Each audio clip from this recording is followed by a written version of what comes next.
like that. But then, Amanda, when she was helping Sarah with her gardening, Amanda would every once in a while give her some advice for life as well. The problem was, Sarah didn't like that part. You see, they had very different views on how to live, very different ideas about life. But Amanda kept telling her advice, and one day Sarah snapped. She just couldn't take it anymore. And she turned to Amanda and said, "You can come over here and help me in my garden, but don't tell me how to live." Did some of you cringe right then? Or just think, that is so, well, what words could we use? Wrong, disrespectful, just mean. What was that? Oh, I didn't hear it. But anyways, yeah, lots of words we could explain it with. Ungrateful. But isn't that how many people treat God?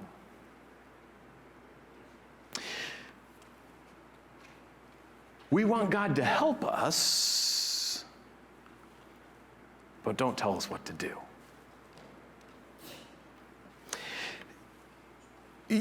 People want His grace, they want the things that He can give, but they don't want to live for Him. Or maybe there's just certain things that they don't want to obey, or certain areas of life that they are not willing to commit fully to God.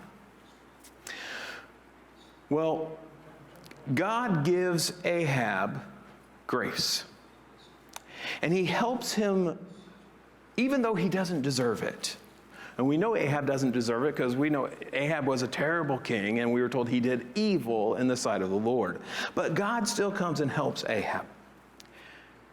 And then God does it a second time.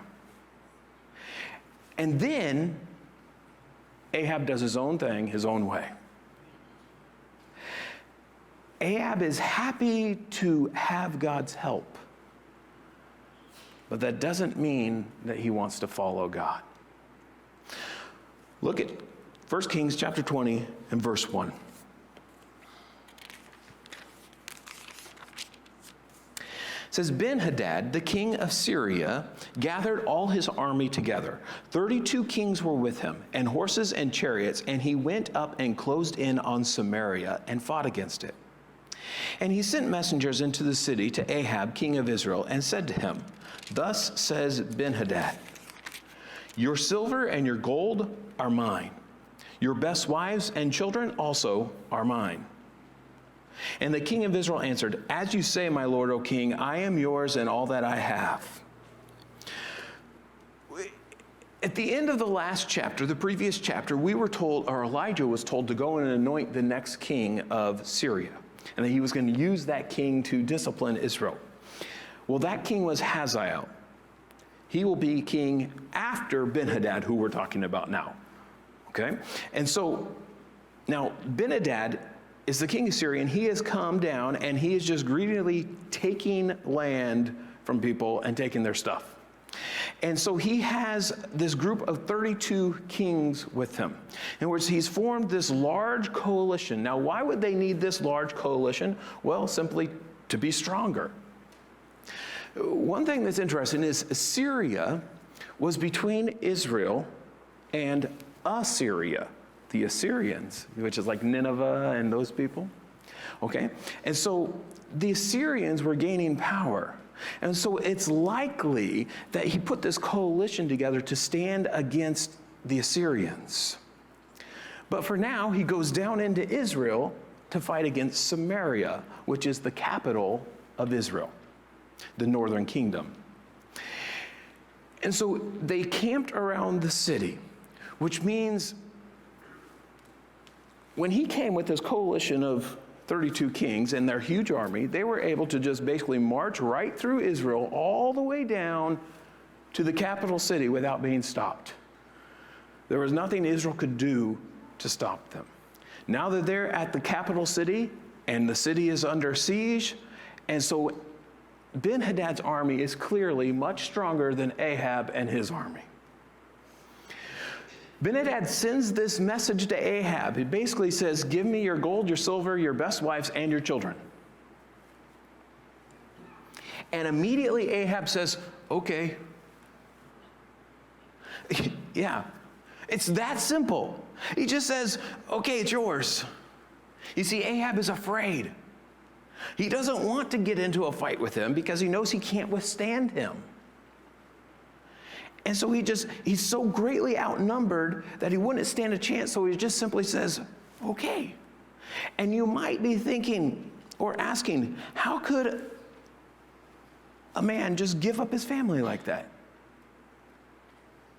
And I think that's a good question, and it seems pretty lame to me.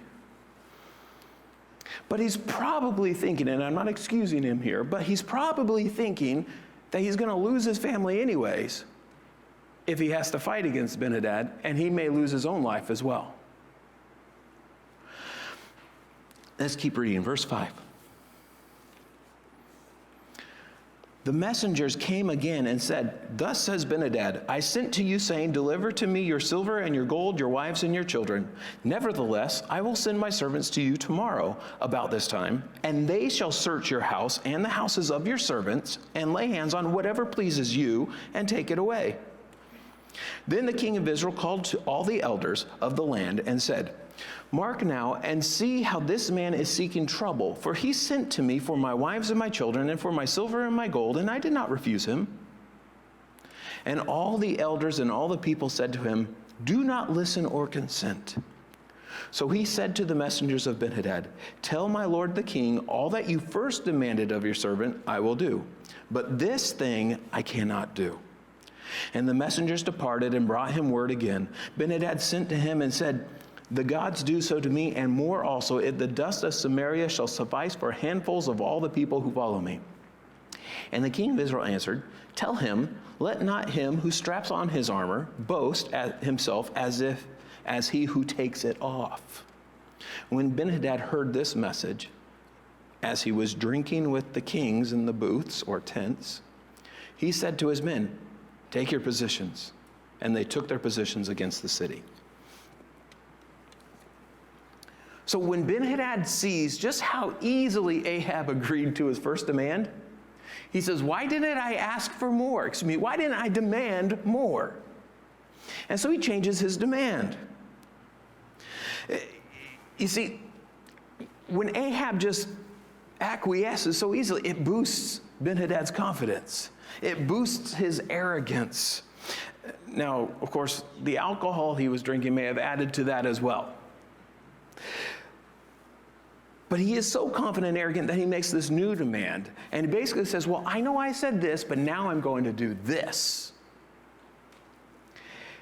And basically he's telling Ahab, you're going to let me come in, or my servants, my people come in and take anything good that you have. It says anything that pleases you. So anything that you like, which to me says, even if we don't want it, if you want it, we're taking it. So they're saying, we're going to come in and we're going to take anything good. So anything good is up for grabs. And that could include food.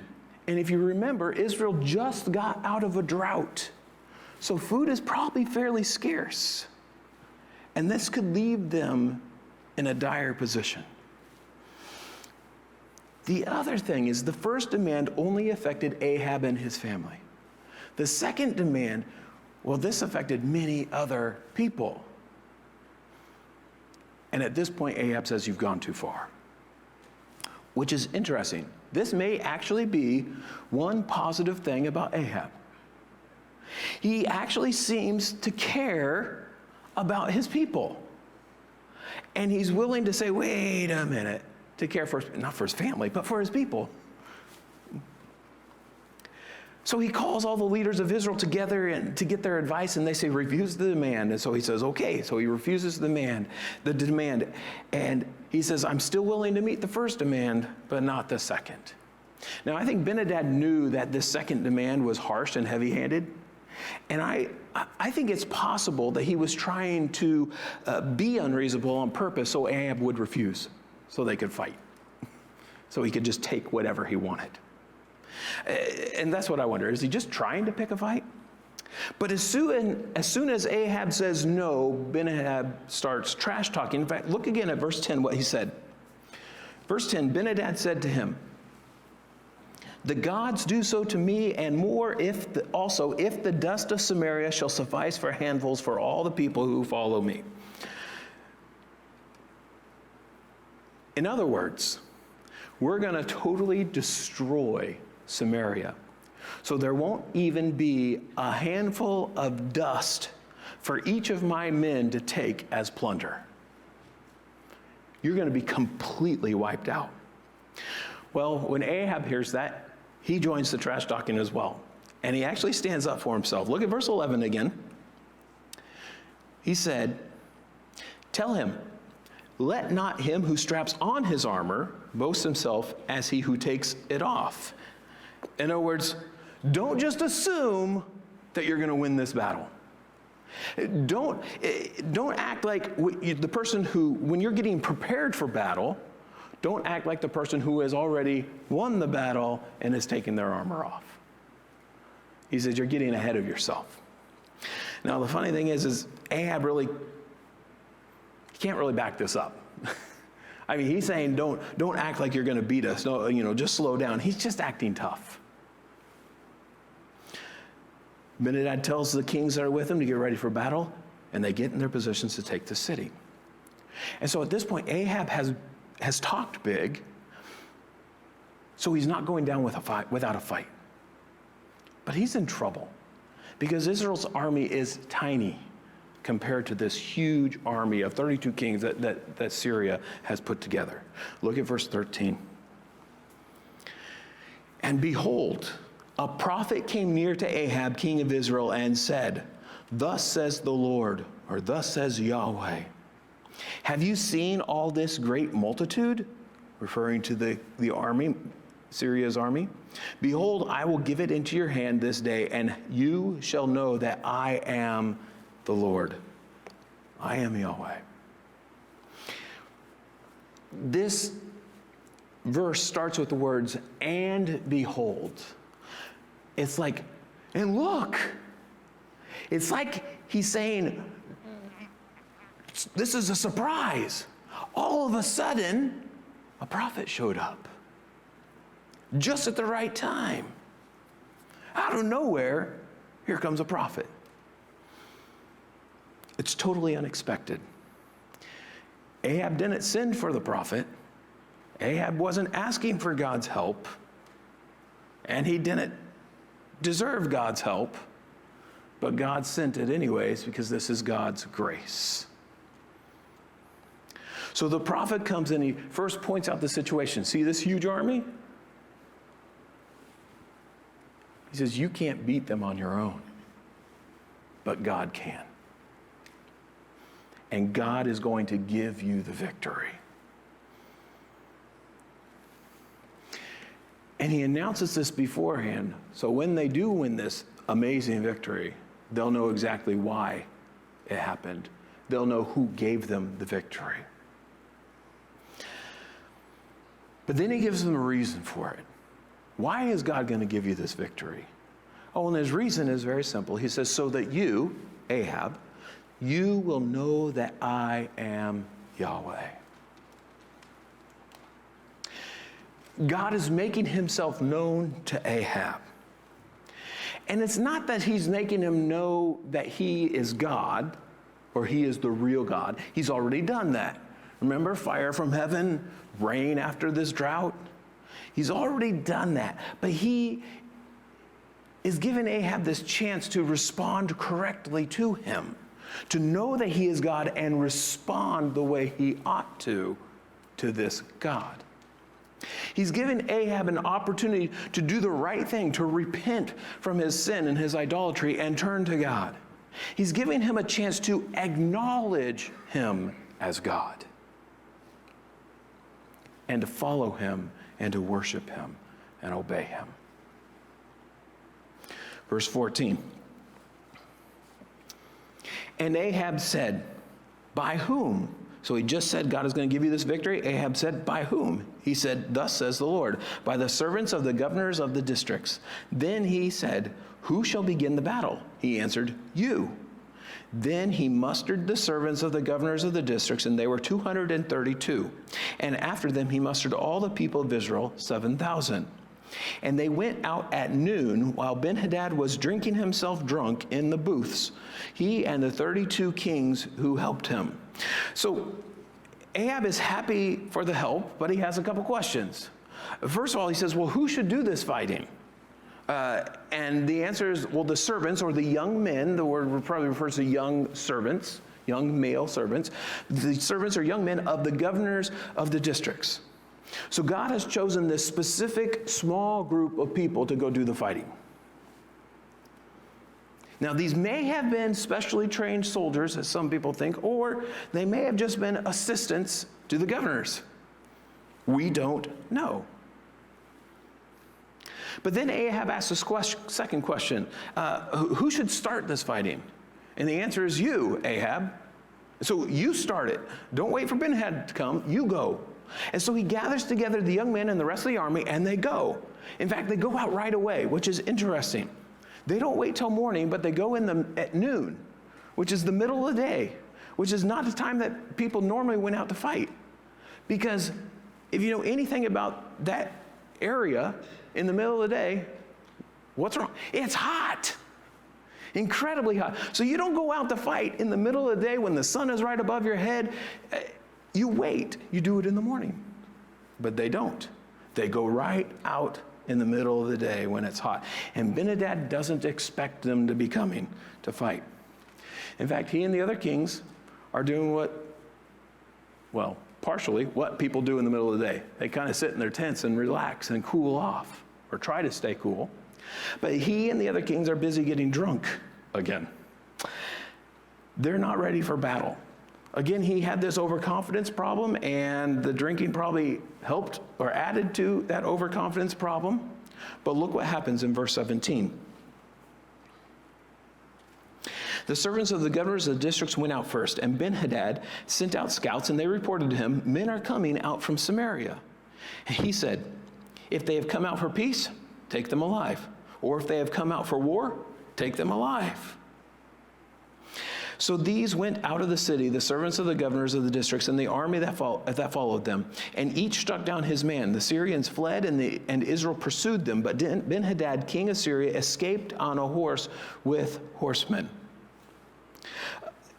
And the king of Israel went out and struck the horses and chariots and struck the Syrians with a great blow.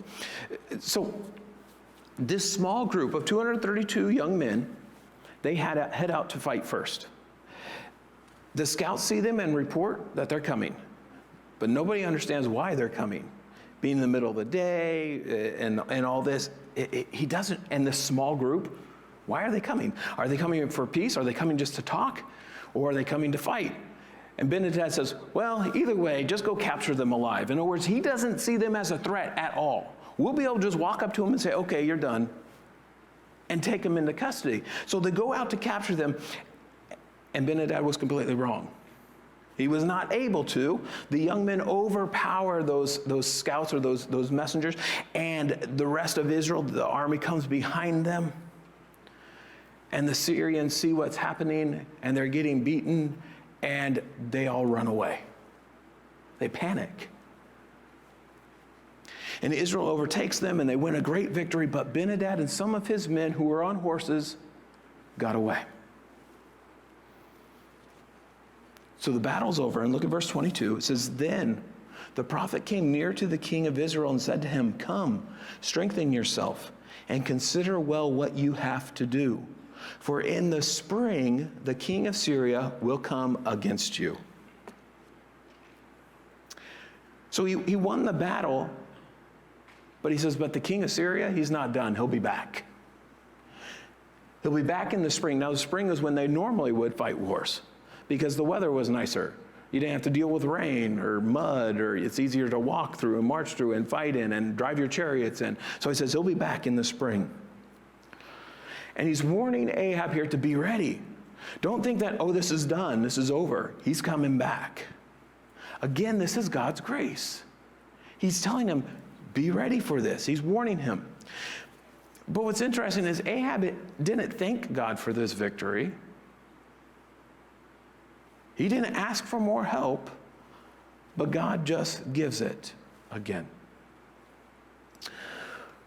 Well, in the meantime, the Syrians have come up with their own idea of why they were defeated. Look at verse 23. It says, and the servants of the king of Syria said to him, their gods are the gods of the hills. So they were stronger than we. But let us fight against them in the plain, and surely we shall be stronger than they.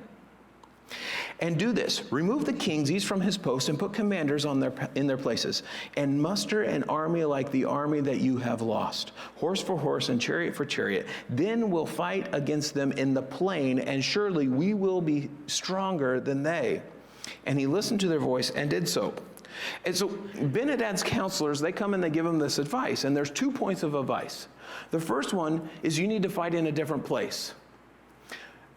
Why? Well, it's based on bad theology. They have a complete wrong understanding of who God is. They say, well, Israel's gods, they must be gods of the hills. In other words, their gods, their area of dominion is the hills, so they're strongest in the hills. And so we fought in the hills, therefore they beat us. He says, so we need to fight on the plains, because then our gods will be stronger, because they're stronger there. And so our gods will be stronger, and then we can use our chariots to their full capability and all that kind of stuff, and then we'll win the battle. Now, in one sense, these advisors were correct. They did lose the battle because Israel's God was stronger. But they were completely wrong when they thought the location mattered. The location is not the issue. The second point of advice is that he needs to reorganize his army. You see, the first time they had 32 kings, and each king had his own army. And they had joined together to fight. But they were easily splintered apart as well, because each group looked out for their own interest, or fought their own way, followed their own strategy. And so they were all just kind of there together, but doing their own thing. And then they were splintered. He says, this time you gather the army all together and you organize them as a single fighting force with one single chain of command,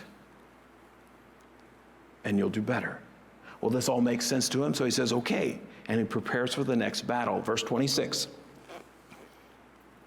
In the spring, Ben-Hadad mustered the Syrians and went up to Aphek to fight against Israel.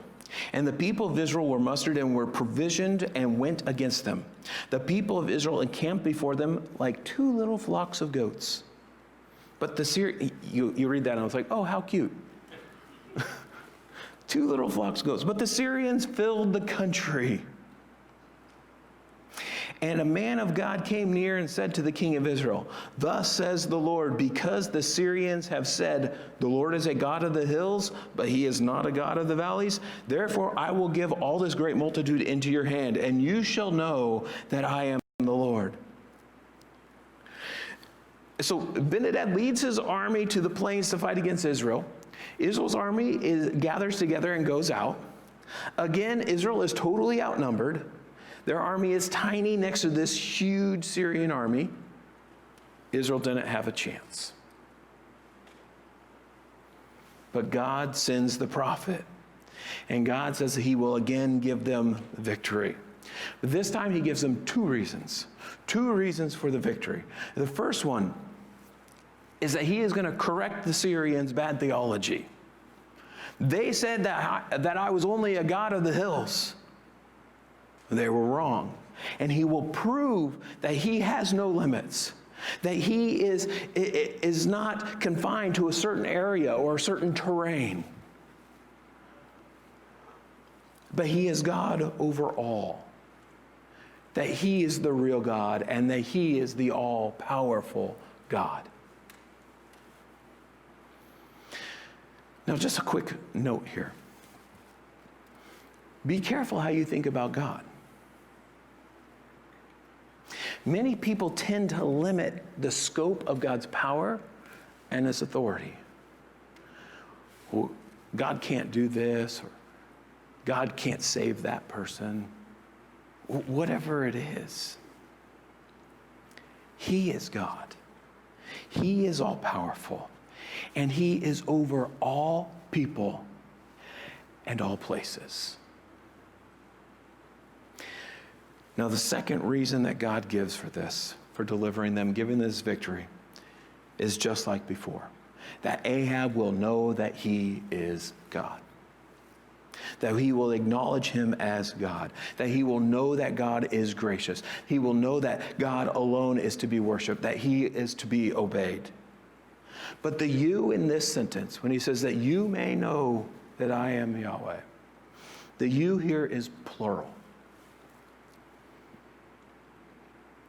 And so he's speaking here to all of Israel, that all of Israel may know. See, all of Israel is given the same opportunity as Ahab to know God. When God gives them this impossible victory, it will be obvious that he is God and is worthy of their worship and of their lives. This is an opportunity for Ahab and Israel to turn to God and give themselves fully to him. Look at verse 29. And they encamped opposite one another 7 days.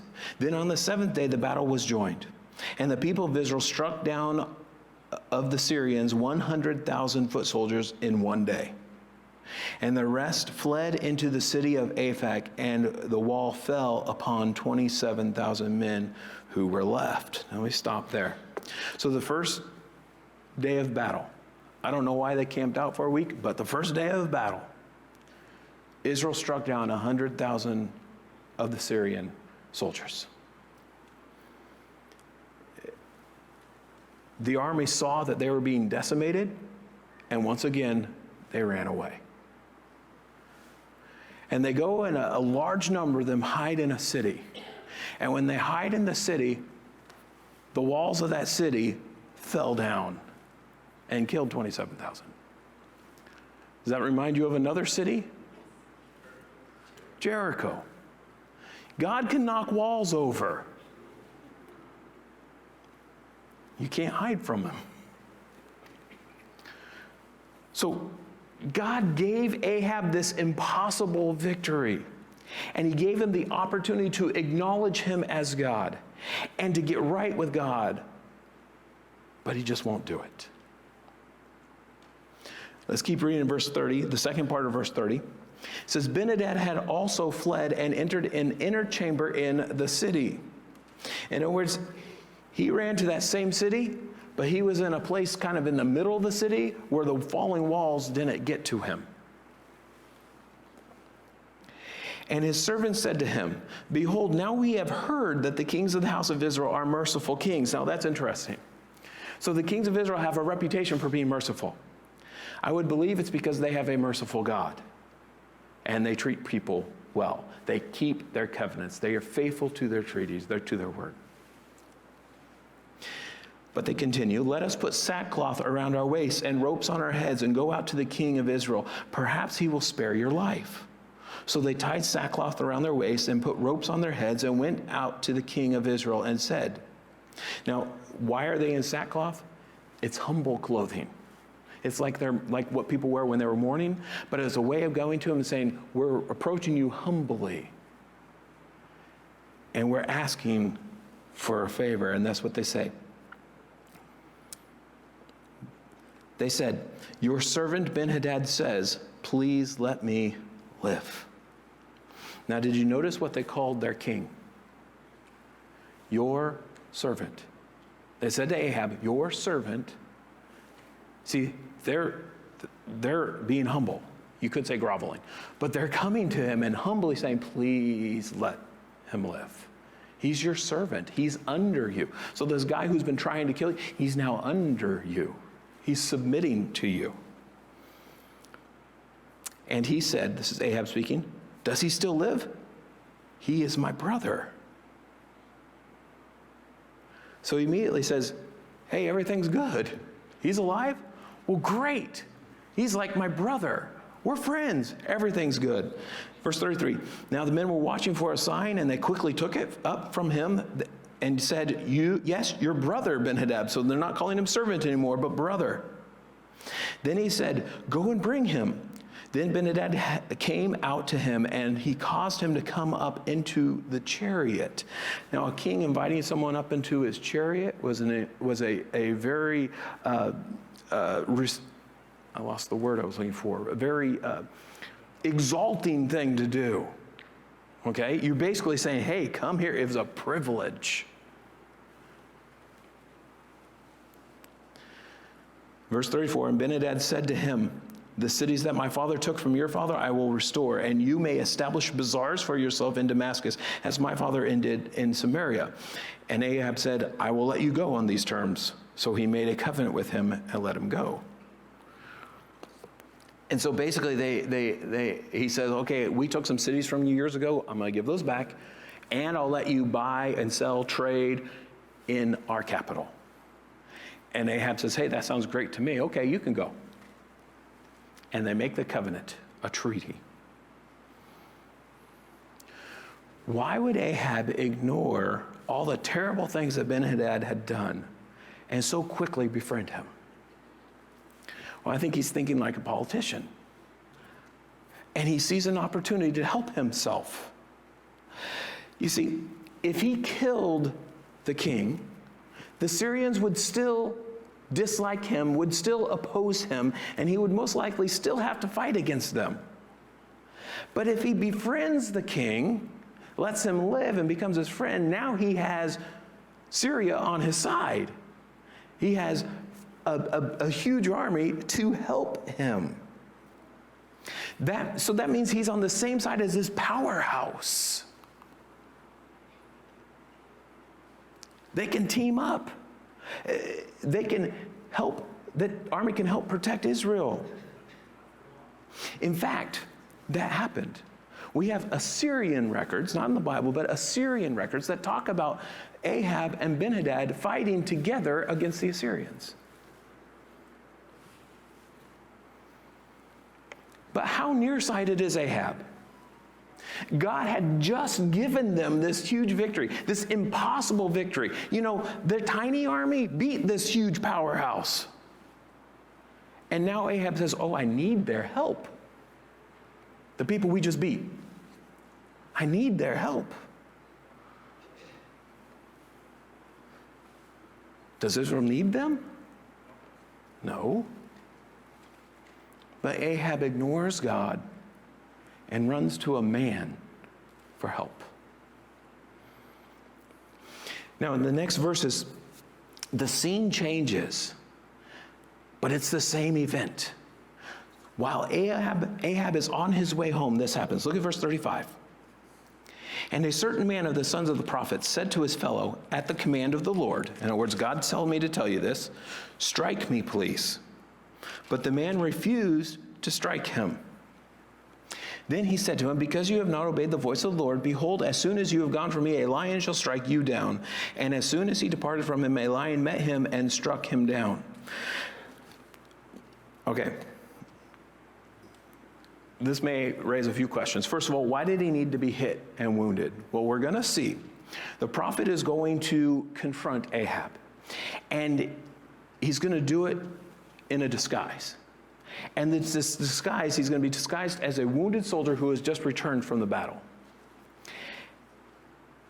And he's disguising himself this way so that he can tell a story and illustrate his point.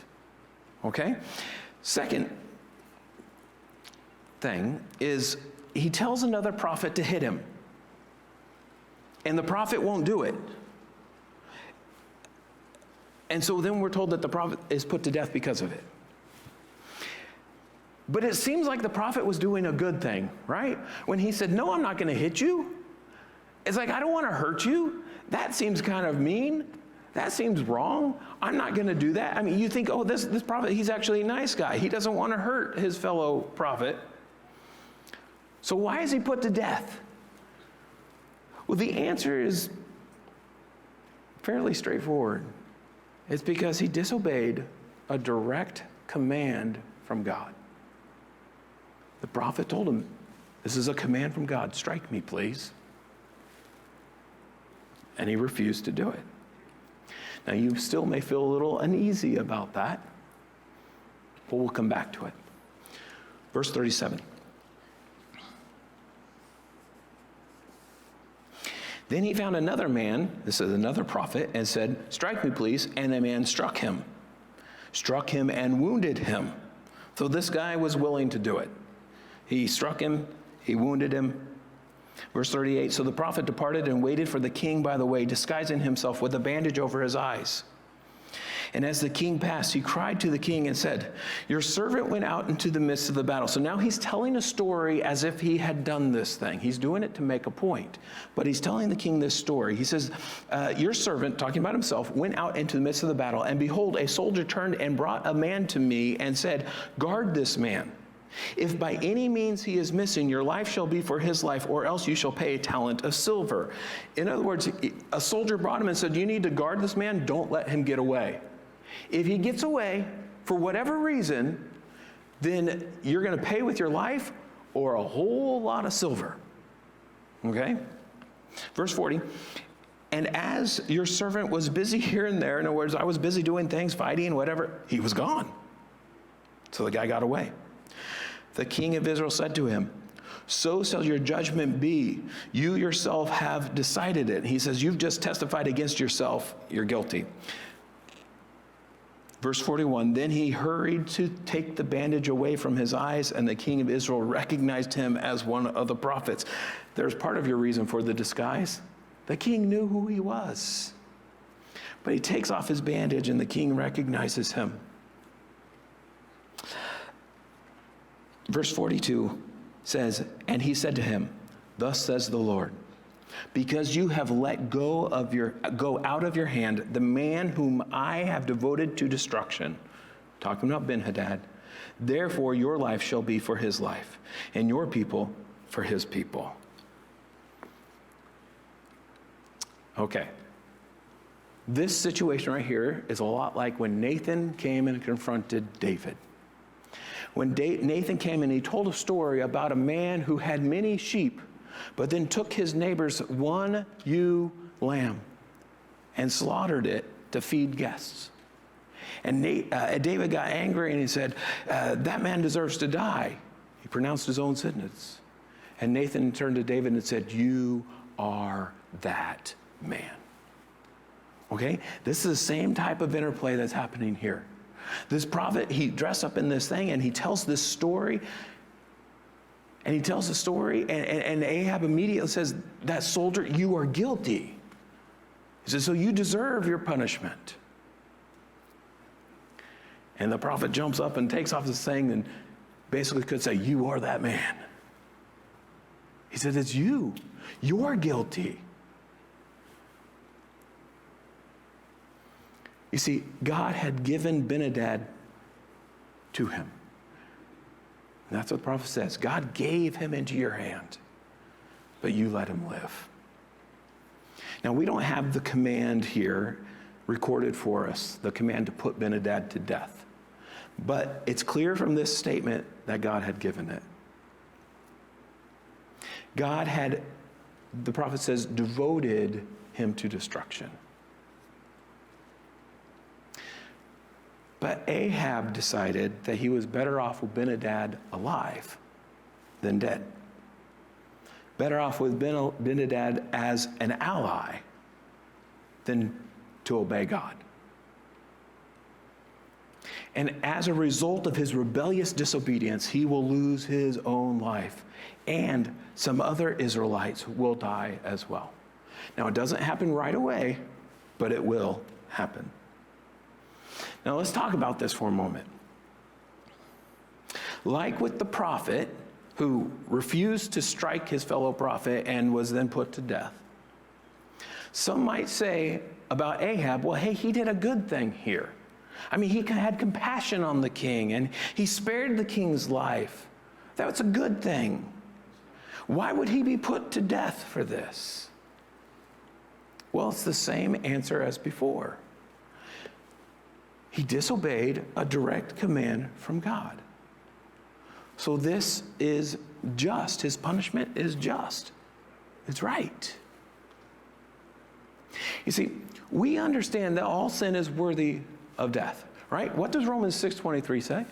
For the wages of sin is death. What we deserve, what we have earned because of our sin is death. We understand that. And so what about a outright rebellious action against God? Flat out disobeying a direct command from God. It deserves death. And at this point, God chooses to carry out that judgment right then and there. Or to condemn him right then and there anyway. But it still may bother you. Because sometimes we read these things and maybe it goes against our sensibilities. It doesn't feel good. But do we know better than God? And like God says to Job, who are you to judge God? To question God? Can we sit in judgment of God? You see, this is what we need to know and understand and accept. God is God. Not you, not me. He is the creator. He is over all. He is God. And that means he is the one who establishes right and wrong. He has the right to demand and to command. And he always does it in line with what he has established as right and wrong.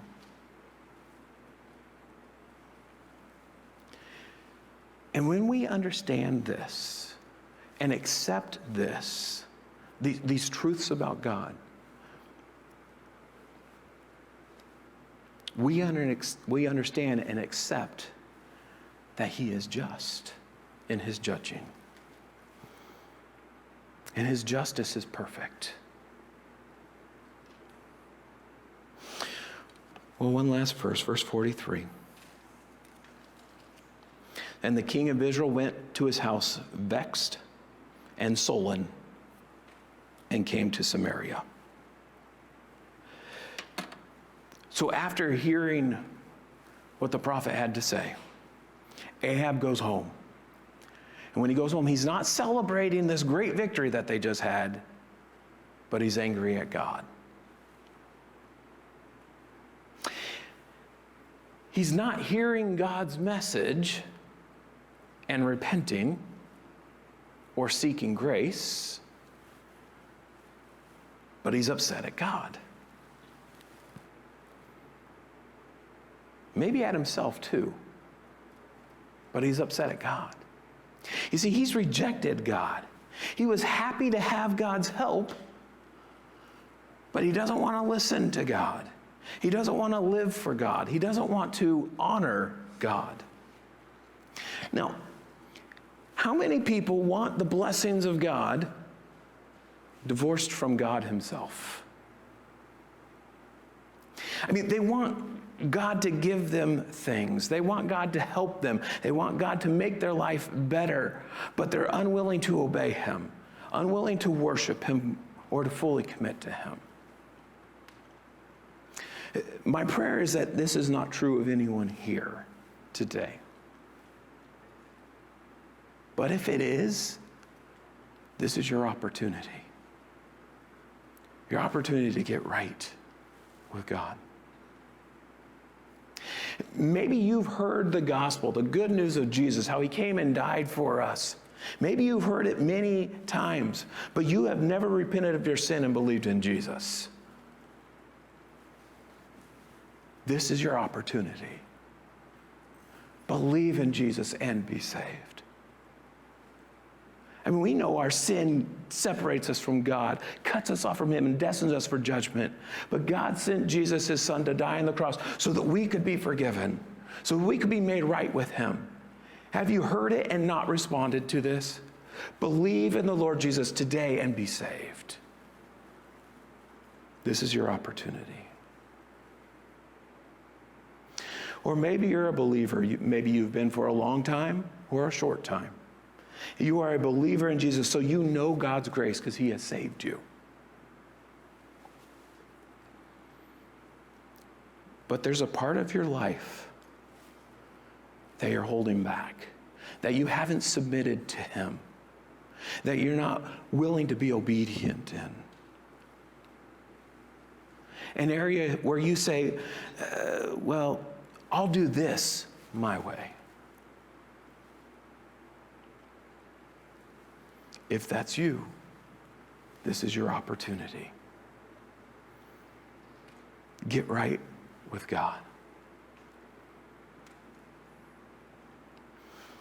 You don't want to be like Ahab. You also don't want to be like Sarah in our illustration at the beginning.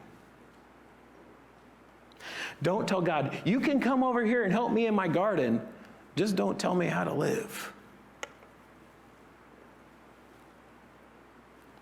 God calls to us. He shows us grace, and he gives us opportunities to draw near to him. Are you listening? Are you obeying his voice? Are you giving your heart fully to him? This is your opportunity.